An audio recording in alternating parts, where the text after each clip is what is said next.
operaciones, pues el factor de estrés es 1, cuando es una cirugía mayor es 1.2, cuando la infección es leve va de 1 a 1.2, cuando la infección es moderada es 1.4 y cuando las infecciones son severas es 1.6, puede llegar hasta 2. Por ejemplo, un TEC, una quemadura. En el caso de las quemaduras, va a depender de la extensión de la quemadura, ¿no? Entonces, cuando la superficie quemada es menor al 20% es 1.5, cuando va del 20 al 40% es 1.8 y cuando es mayor al 40% de superficie quemada, pues el factor de estrés es 2, ¿no? Entonces, una vez que tenemos todos estos valores, nosotros podemos hacer el cálculo de saber cuántas calorías requiere cada uno de los pacientes. Las dietas siempre, pero siempre son individuales, no hay dietas pues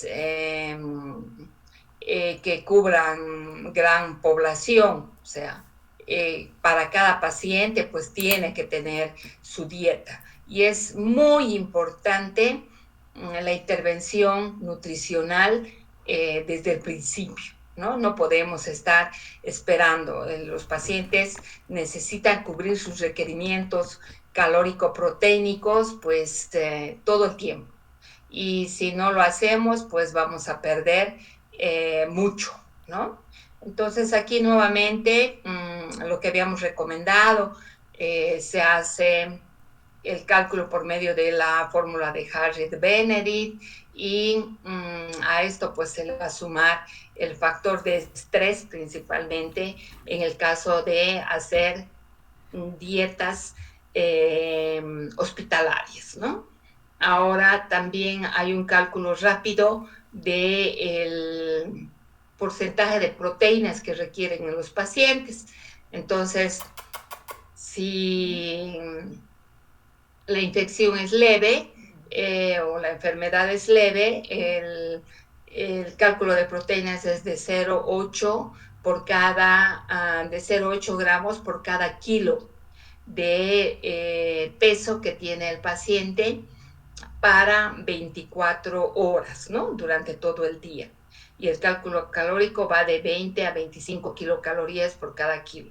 Si es severa, pues aumenta el porcentaje de proteínas a 1 o 1.5 gramos por cada kilo día y el aporte calórico también, ¿no? Cuando es moderado va de 25 a 30 y cuando es severo va de 30 a 35 kilocalorías por cada kilo día. Y la infección es severa, pues las proteínas también se aumentan de 1.5 a 2.5 gramos por cada kilo de día. Esa es una primera parte que vamos a ver o vamos a hablar. Y ahora,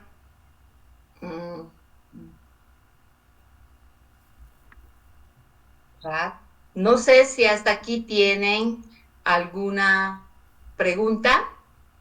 ¿Se ha entendido esta parte de cómo se hace el cálculo, chicos? Es importante de que sepan cómo es que se va a calcular el requerimiento, ¿no? Que tiene el paciente. Sí, doctora, se entiende. Muy bien. Bien, entonces sí, ahora entrando en el tema que es la nutrición enteral y parenteral, vamos a empezar con la nutrición enteral, ¿no? Yo tengo entendido que ya les han dado la clase teórica, ¿no? Y ustedes pues ya saben qué significa nutrición enteral, ¿no? ¿Alguien puede decirme qué entiende por nutrición enteral?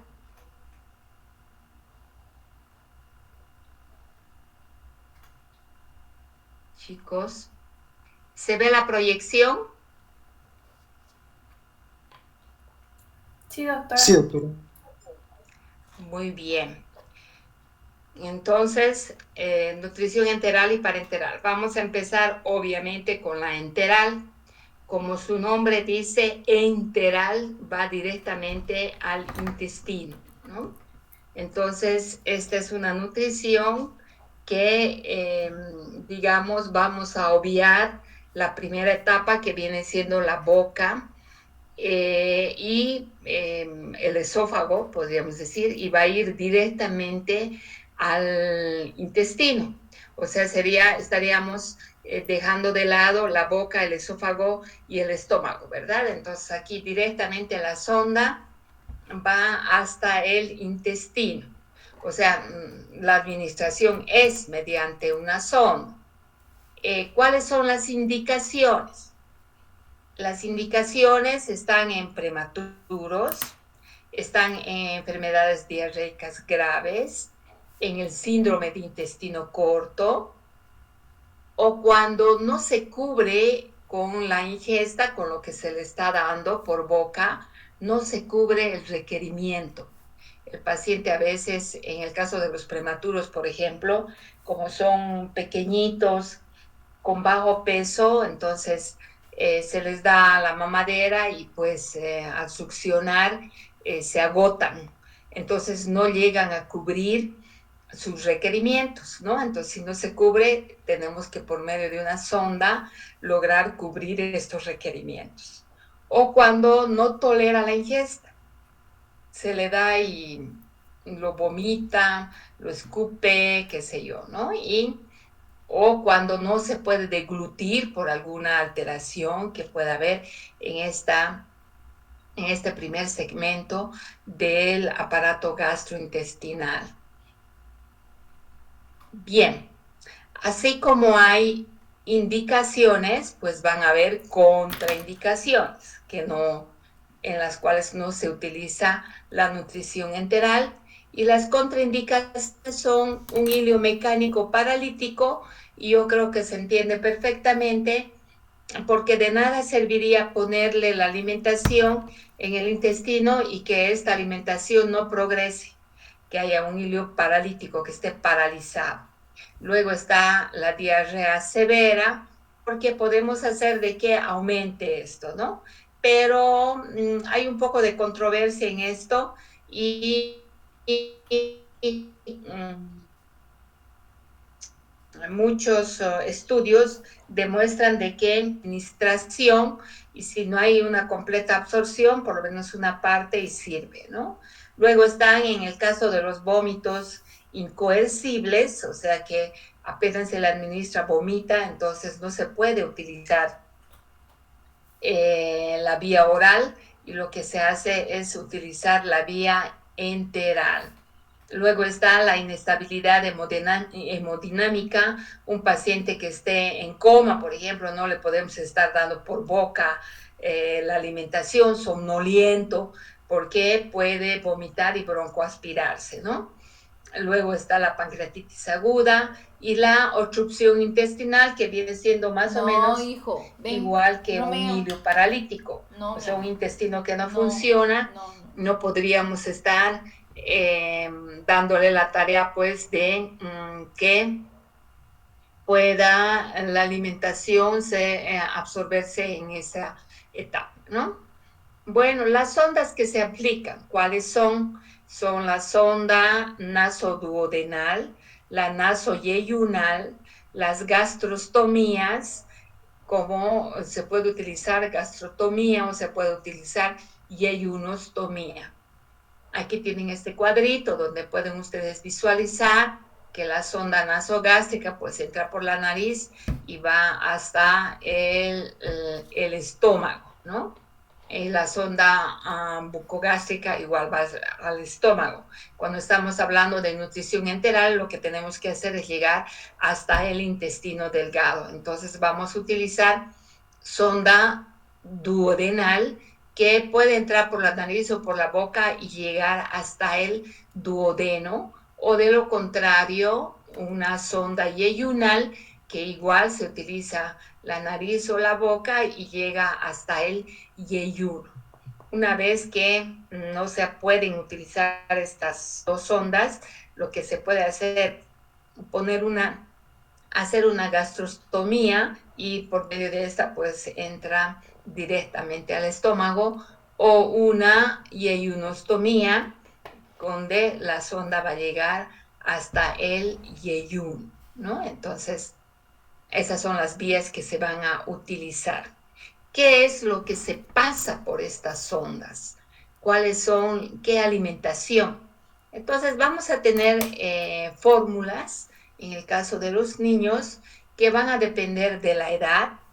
No le podemos pasar pues la misma alimentación a un niño de 1 año o 2 años o más de 2 años, ¿no es cierto? Y que esté con lactancia materna.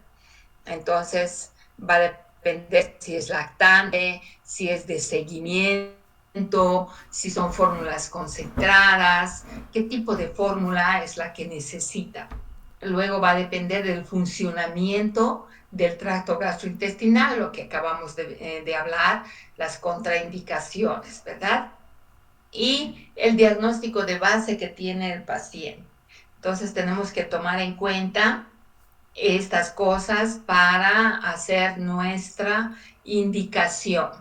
También podemos definir qué le vamos a pasar por esta sonda de acuerdo a la presentación del nutriente, ¿no? Entonces, vamos a tener dietas poliméricas donde pues los macronutrientes están sin hidrolizar, ¿no? Es licuado y se le pasa.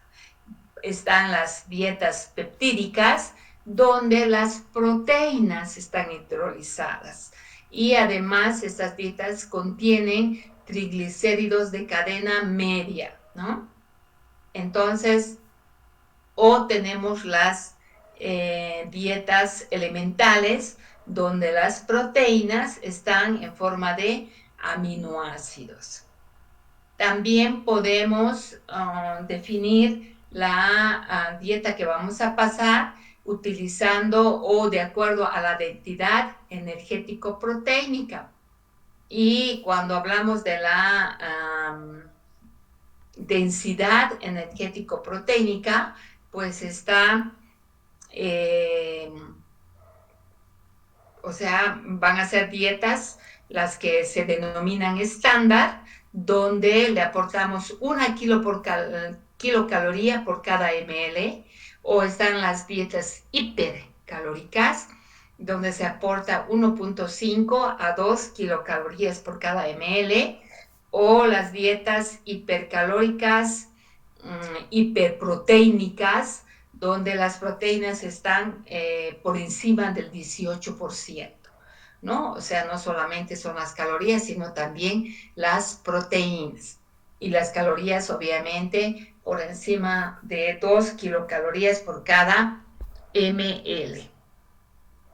Bien, es importante utilizar la nutrición enteral porque promueve la motilidad intestinal, previene la atrofia de la mucosa intestinal, disminuye la translocación de bacterias y toxinas de la luz intestinal y elude posibles infecciones asociadas a la nutrición parenteral, ¿no? Entonces aquí tenemos un cuadrito donde están las ventajas de la nutrición enteral. Hay mayor seguridad porque el uso de la nutrición enteral se evita el riesgo de sepsis por catéteres. Hay un menor número de complicaciones. En el caso de que hayan complicaciones, son de menor gravedad. Se reduce la incidencia de hemorragias digestivas, vamos a movilizar el intestino por neutralización del jugo gástrico, y es menos costosa y más fácil de ser administrada, porque no requiere técnicas complejas de asepsia, ni el personal médico que tiene que estar pues capacitado, ¿no? Entonces, las complicaciones que vamos a tener con una nutrición enteral, pues son alteraciones hidroelectrolíticas principalmente, puede haber hipernatremia, se produce cuando la nutrición enteral constituye el único aporte de líquido, luego se produce por déficit de agua y no por administración excesiva de sodio, no siempre, ¿no? Lo bueno es que se puede corregir rápidamente haciendo un buen aporte de agua y electrolitos, ¿no? Luego la otra complicación es pues la hiperglucemia, que está relacionada con el estado de diabetes preexistente que puede haber en el paciente. El estrés metabólico también puede llevarnos a una diabetes o es secundaria al aumento brusco del ritmo de la nutrición, de cuánto se le está aportando.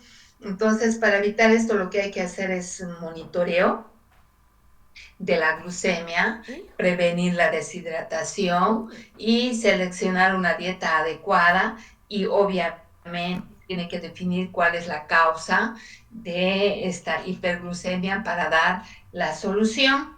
Así como hay la hiperglucemia, también puede haber la hipoglucemia y aquí nuevamente la solución es el monitoreo de la glucemia y modificar el tratamiento. Tal vez se han utilizado, en el caso de pacientes diabéticos, dosis muy alta de insulina, por ejemplo, ¿no?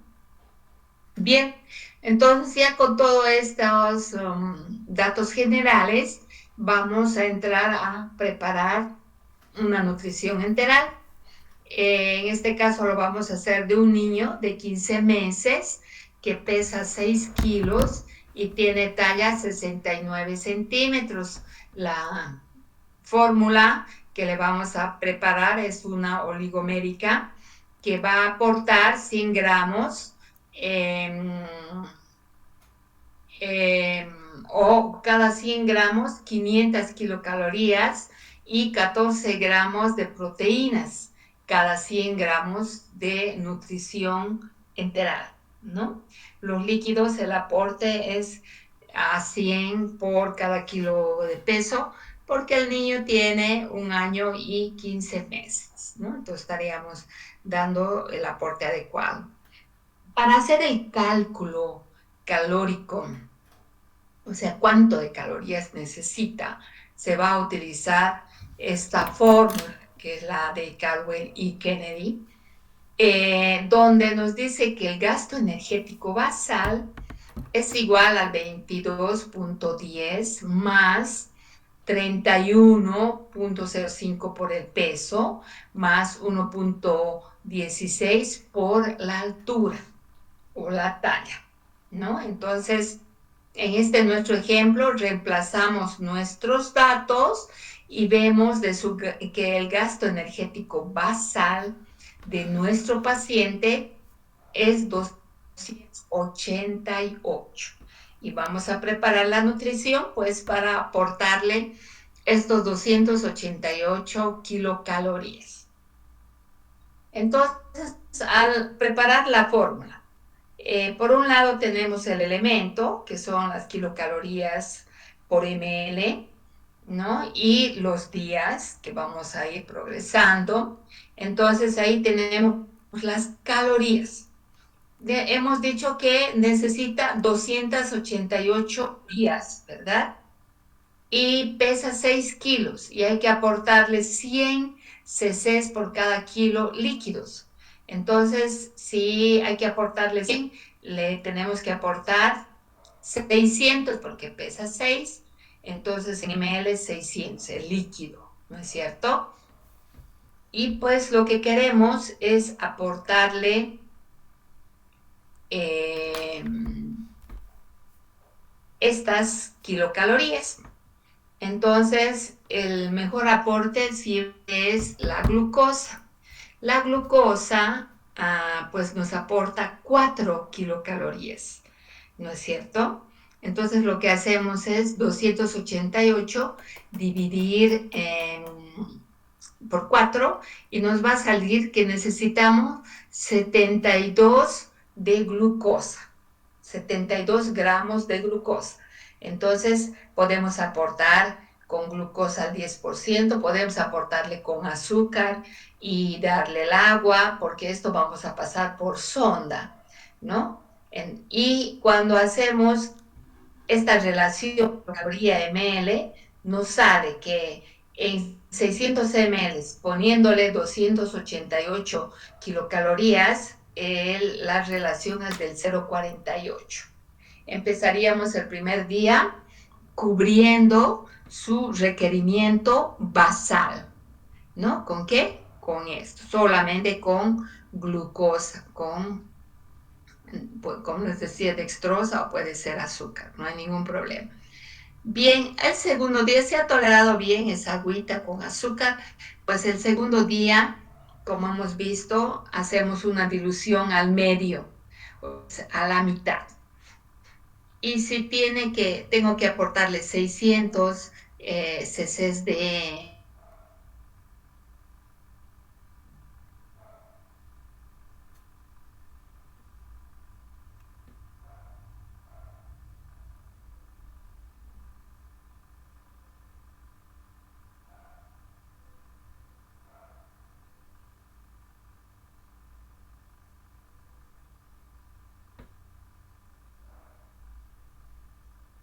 eh, hemos hecho por regla de 3, ¿no es cierto? Si necesito o cada 100 gramos de leche me aporta 500 kilocalorías, ¿no? ¿Cuánto voy a necesitar para aportar las 300? Entonces, me va a salir que tengo que aportar 60 gramos en 24 horas, ¿no? 60 gramos de leche en polvo en los 600 ml, me va a aportar las 300 kilocalorías y voy a tener 14,4 de proteína. Ese es el segundo día.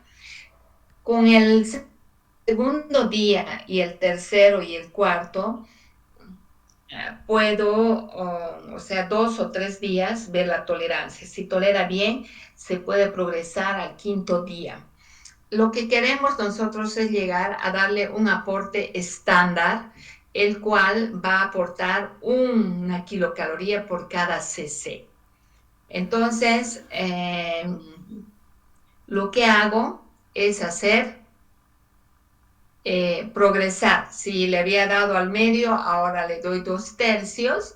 Y si es 2 tercios, pues a los 600 lo que le tengo que poner es 90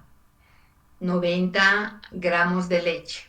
Los 90 gramos de leche, haciendo regla de 3, me va a aportar 450 kilocalorías, ¿no? Entonces todavía no estoy 1 a 1 porque de 450 a 600 faltan todavía 150 kilocalorías. Entonces lo que hago es aumentarle azúcar, ¿no?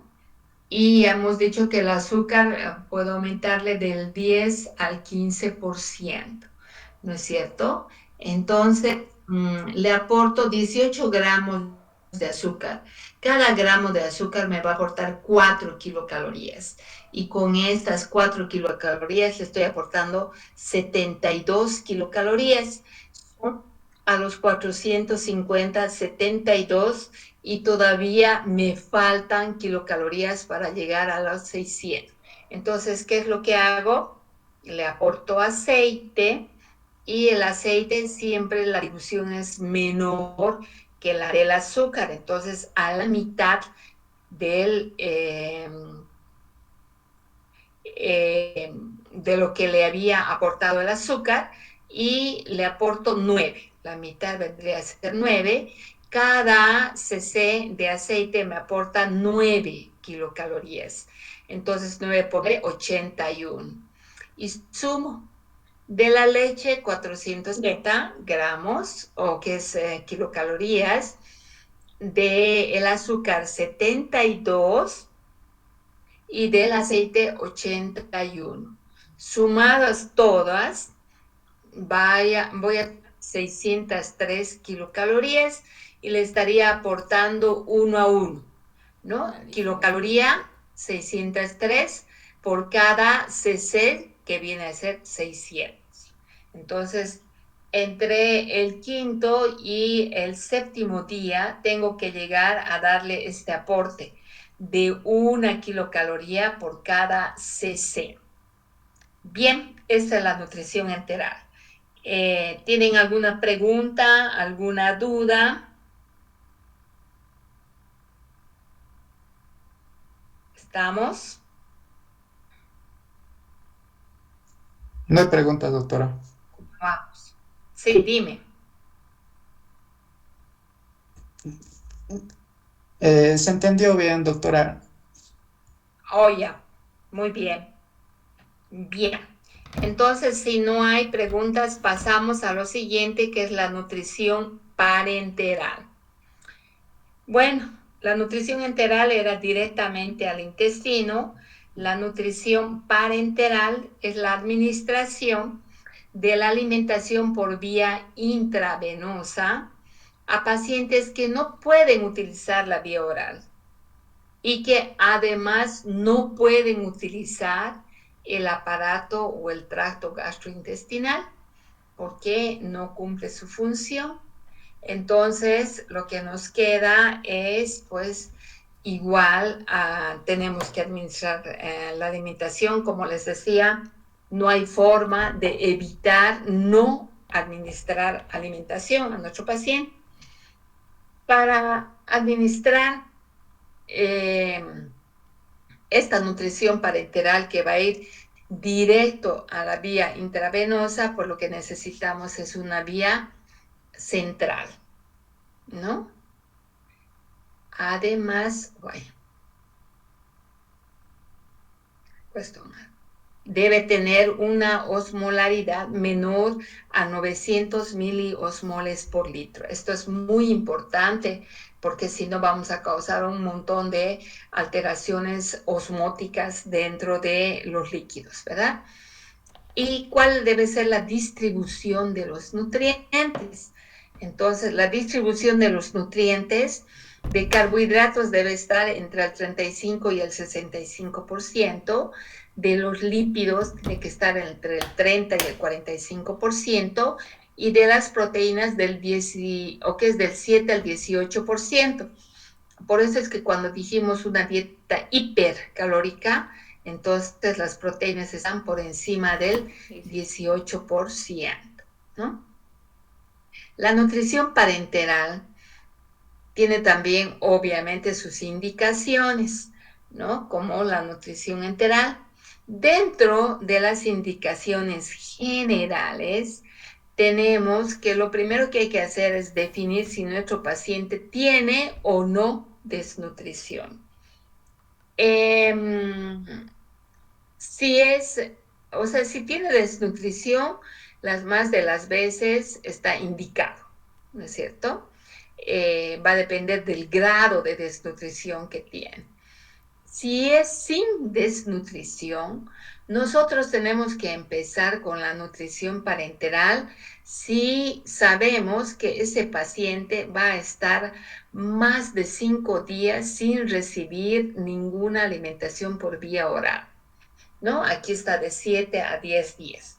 Los últimos artículos, la recomendación es que si hay un paciente que entre el cuarto y el quinto día está sin recibir nutrición por vía oral y no hay la posibilidad de restituir esta vía, entonces se debe iniciar la nutrición parenteral. Cuando decimos que el paciente tiene desnutrición, en el caso de los adultos, cuando su albúmina nos reporta que el valor es menor a 3 gramos por decilitro y no tiene ninguna alteración renal, o cuando ha perdido peso más de el 10 o entre el 10 y el 15% los últimos 6 meses, entonces se lo considera desnutrido. O cuando el índice de masa corporal es menor a 18 kilogramos por metro cuadrado. Entonces, esas son indicaciones para nutrición parenteral. Indicaciones absolutas. Las primeras que hemos visto eran generales, ahora son absolutas. Cuando hay vómitos persistentes e incontrolables, no podemos dejar a nuestro paciente sin alimentación y con el riesgo además de broncoaspirarse. Entonces, lo que tenemos que hacer es iniciar alimentación parenteral. Cuando hay hemorragia digestiva, pues no vamos a darle alimentación. Entonces, no puede quedarse sin alimentación y se utiliza alimentación parenteral. Cuando hay hilo paralítico, ya hemos dicho, no funciona el intestino. Entonces, hay que iniciar nutrición parenteral. Cuando hay obstrucción intestinal, no funciona ese intestino, está obstruido, entonces lo que hay que hacer es iniciar nutrición parenteral, porque cuando está comprometido el intestino, va a tardar en reponerse más de los 5 días que hemos dicho que no puede estar sin alimentación parenteral. O cuando hay perforación intestinal y peor todavía cuando hay isquemia intestinal. Entonces, estas son patologías de indicación absoluta. Indicaciones relativas. Cuando hay fístulas y ayunales altas, cuando hay enfermedad inflamatoria de base, cuando hay un síndrome de intestino corto o en el caso de la pancreatitis. Estas son indicaciones relativas. Luego tenemos el aporte de minerales. Con la nutrición parenteral tenemos que aportar sodio, potasio, calcio, magnesio, fosfato, son, digamos, los básicos, pero prácticamente se tendrían que aportar todos los, tanto vitaminas como minerales, ¿no? Micronutrientes. Entonces, el calcio, la dosis es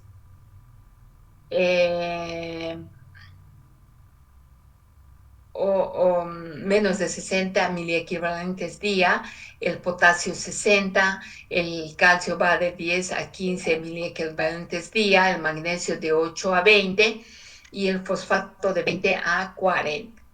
La nutrición parenteral debe ser preparada en un ambiente que se lo denomina ambiente 100. Acuérdense que esta alimentación va a entrar directamente al torrente sanguíneo, ¿no? Es intravenosa. Entonces, Hola. no puede tener ningún germen. Hola. Obviamente tiene que tener pues una abscesia absoluta, Buenas ¿no? noches. ¿Te parece que Entonces, te llamen en unos el 15? ambiente donde Estoy se terminando mi clase. prepara tiene que tener estas condiciones, por eso es que se llama ambiente 100. La persona que va a preparar la nutrición parenteral tiene que estar vestida como para un proceso quirúrgico, tiene que hacerlo con guantes, con ropa estéril, todas las ampollas deben ser lavadas, deben estar estériles, los equipos que se van a utilizar son estériles. Una sola persona es la que prepara, no pueden estar entrando varias personas. Entonces tiene condiciones especiales para la preparación. Luego tenemos los controles que vamos a hacer. Se hacen antes de iniciar la nutrición parenteral, pues se tiene que pedir control bioquímico como hemograma, electrolitos, función hepática, función renal, se tiene que pedir la glucemia, se tiene que policultivar al paciente, hemocultivo, urocultivo, coprocultivo, ¿no? Para estar seguros de que ese paciente está muy bien. Y luego los controles, pues se los hace controles de signos vitales, se tiene que hacer monitoreo, control de signos vitales, frecuencia cardíaca respiratoria, presión arterial, presión venosa central, la temperatura, el peso diario. Luego está el balance hídrico, diuresis horaria, líquidos ingeridos, líquidos eliminados, la hidratación, ¿no? Si presenta o no edemas, y obviamente la glucemia, que se tiene que hacer un control riguroso, estricto, ¿no? Entonces, ya decíamos de los controles del paciente, pues la diuresis, si tiene sonda nasogástrica, cuánto de débito tiene, o sea, todas las pérdidas extraordinarias se tienen que cuantificar, se tiene que verificar los edemas, si el paciente presenta sed, es muy probable que esté deshidratado, la sobrecarga de líquidos y, como les decía, el control de la glucemia, que se empieza prácticamente a las 2 horas de haber iniciado la nutrición parenteral. Luego se hacen cada 4 horas, luego cada 6 horas, luego cada 8 horas, luego cada 12, dependiendo siempre del valor que se vaya a encontrar. Bueno, obviamente aquí también hay complicaciones. ¿Cuáles son estas complicaciones? Habíamos visto que en la nutrición enteral las complicaciones más frecuentes son metabólicas, ¿no? Como hiponatremia, hipoglucemia, hiperglucemia, ese tipo de cosas.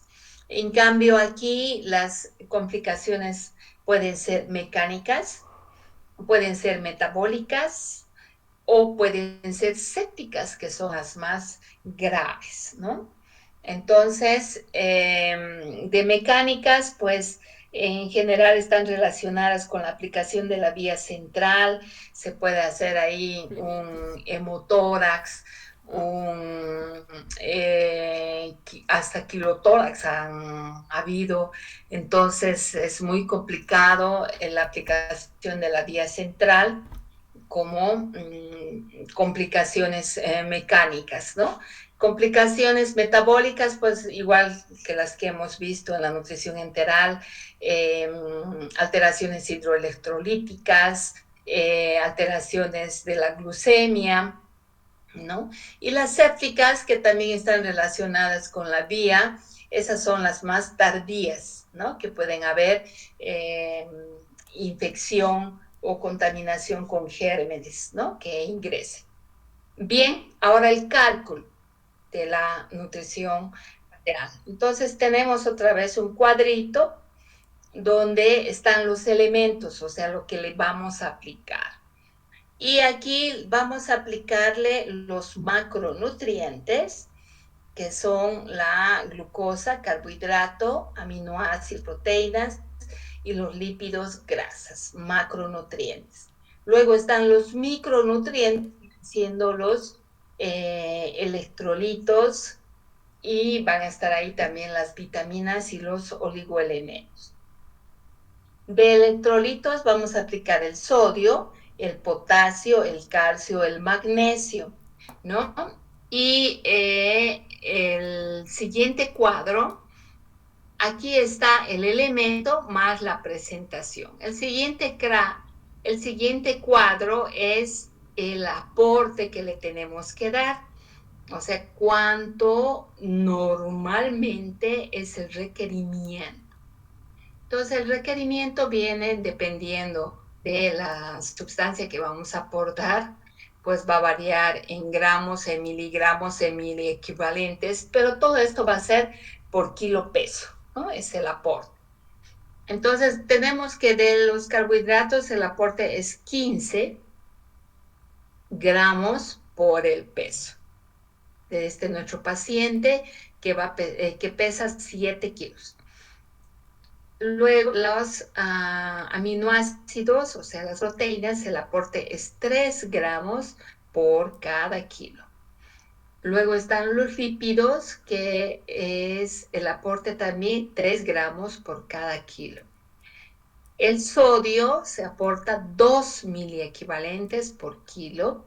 El potasio 2 miliequivalentes por kilo. El calcio es 100 miligramos por cada kilo. El magnesio es 30 miligramos por kilo. Los oligoelementos 0,2 ml por kilo. Y pues las vitaminas, esta es una nutrición intravenosa. Prácticamente de las vitaminas, la única que se administra por vía intravenosa es la vitamina C, ¿no? El resto son vitamina oral o son intramusculares. Bueno.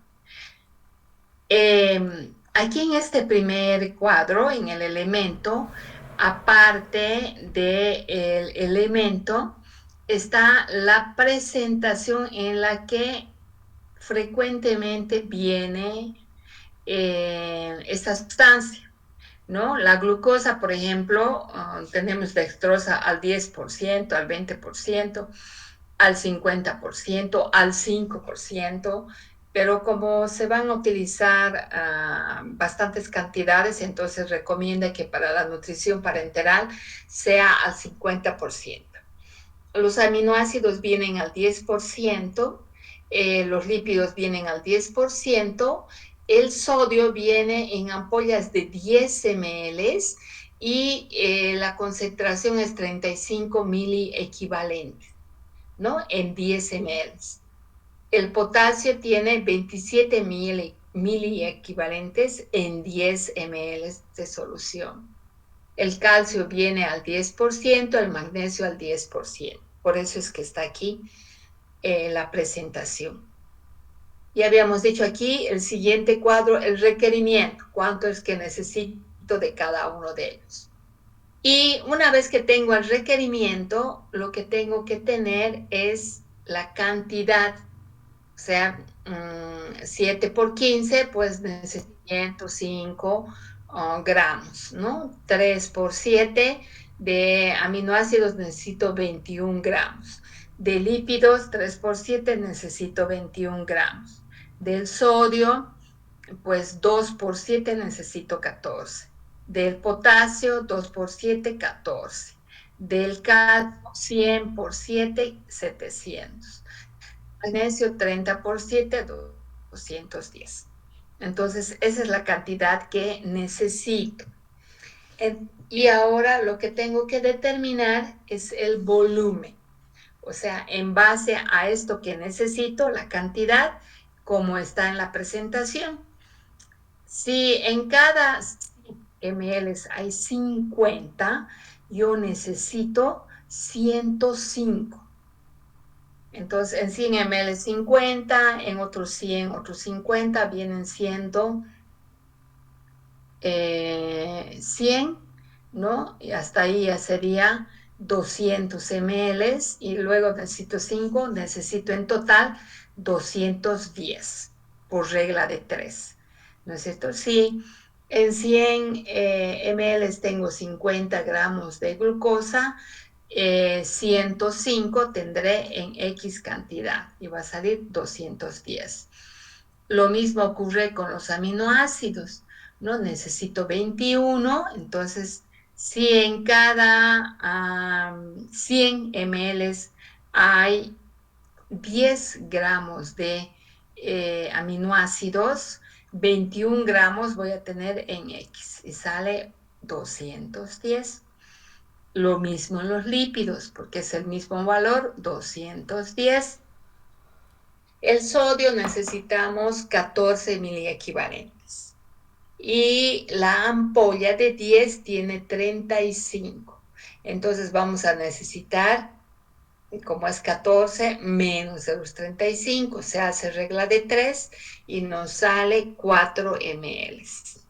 Luego el potasio, igual 14, pero cada ampolla tiene 27. Entonces seguramente va a ser un poco más y nos sale igual por regla de 3, 5.2 ml. El calcio pues viene al 10% y lo que yo necesito es 700. Si es al 10%, ¿no? Cada 100 ml, entonces voy a necesitar 7 ml. Luego está el magnesio, que lo que voy a necesitar es al 10% y me sale 210 haciendo también por regla de 3. Entonces, todas estas cantidades se van sumando, se van poniendo en un envase, digamos así, ¿no? Voy poniendo los 210 de glucosa, 210 de aminoácidos, 210 de lípidos, 4 ml de sodio, 2.7 de potasio, 7 de calcio, 2.1 de magnesio y de oligoelementos 1.4, y todo esto sumo, ¿no es cierto? De vitaminas, como les decía, la ampolla es la única, la vitamina C, que viene de 2 ml. Entonces ahí está, vitamina 2 ml. Sumo todo esto que he puesto en el envase y me suma 651.7. Pero tengo que ver ahora cuántas kilocalorías, porque lo que tengo que hacer es tener por cada ml una kilocaloría. Tiene que ser la relación 1 a 1. Esa es una nutrición integral estándar. No es que le pongo como ha salido, sino tengo que nivelar 1 a 1. Entonces saco las kilocalorías, ya sabemos, por regla de 3 también. Y en 105, cada gramo de glucosa me da 4 kilocalorías. Entonces 4 por 105 me sale 420 kilocalorías. Los aminoácidos también me dan 4. 4 por 21, 84. En cambio, los lípidos me dan 9. 9 por 21, 189 kilocalorías. Nadie más me va a aportar kilocalorías. Sumo todas las kilocalorías y tengo 693 kilocalorías. Pero en volumen tengo 651. Entonces lo que tengo que hacer es llegar a 693. ¿Qué hago? Se aumenta agua. Aumento 40.3 ml y voy a tener 693 ml en mi envase con todo el volumen, la solución, y va a aportarme 693 kilocalorías, o sea, 1 kilocaloría por cada ml. ¿Preguntas? ¿Dudas? ¿Cómo estamos? Doctora, una pregunta. Entonces, Sí, en nutrición parenteral, directamente tenemos que empezar con la misma cantidad de calorías que volumen, no como en la otra. exacto. No como en la otra, que vamos progresando de a poco, viendo la tolerancia, ¿no? Entonces, porque a pesar de estar con la sonda, a veces lo vomitan también. Una parte es que lo vomitan. La otra es que se tiene que ir controlando cada 8 horas el residuo, cuánto se ha podido digerir, ¿no? Ese es el otro dato que nos va a decir si está pasando normalmente, Ya. ¿no? ¿Se entiende? Sí, sí. Esas son las diferencias. Sí, Vamos doctora. progresando de a poco. Ha tolerado bien, está muy bien, entonces vamos aumentando como hacíamos con el biberón. Primero al medio, luego 2/3, y se van aumentando las calorías de acuerdo a la necesidad que tiene el paciente. Aquí se empieza la nutrición parenteral 1 a 1. Ya. y en realidad va a irse manteniendo de acuerdo a el requerimiento. Si vas a necesitar ponerle, por decirte, más sodio, ¿no? Entonces tienes que preparar una nueva nutrición. ¿Por qué? Porque en base a eso le tienes que aportar igual 1 a 1. Los volúmenes tienen que ir siempre nivelándose, siempre tiene que entrar 1 a 1. Está bien, doctora, gracias. ¿Alguna pregunta más? No.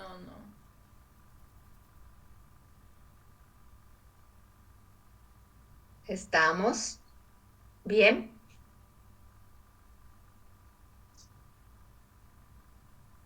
Bien, pues yo como parte, digamos, de estimularles un poco sobre la nutrición, el día del examen, por favor, me van a entregar el trabajo que falta, ¿no?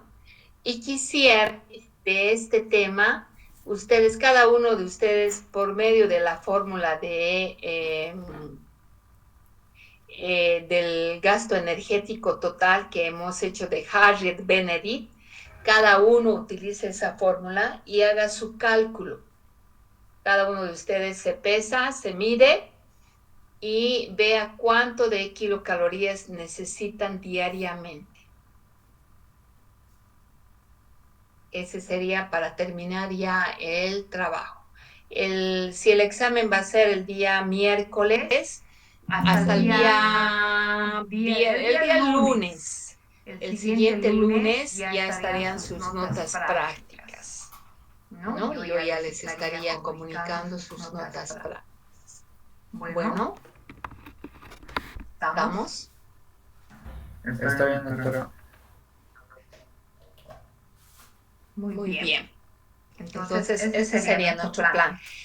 No va a entrar al examen el tema de neuronutrición, porque el día que yo fui a dar la clase no había el aula, nos tardamos y todo eso, y suspendimos. Y lo que me falta es grabar la clase.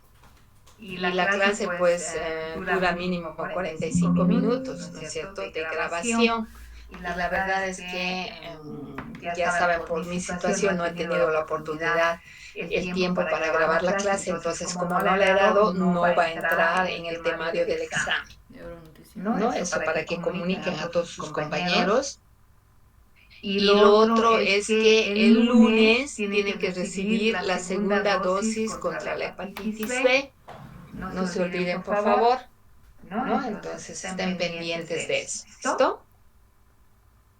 Ok, doc. No sé si hay alguna pregunta más. Gracias. Muy bien, Samuel, gracias por contestar tú. Listo, pues. Entonces nos estaríamos viendo ya directamente el día del examen y ahí yo voy a recoger todos estos trabajos prácticos que les falta entregar para de ahí ya publicar la nota práctica. ¿Listo?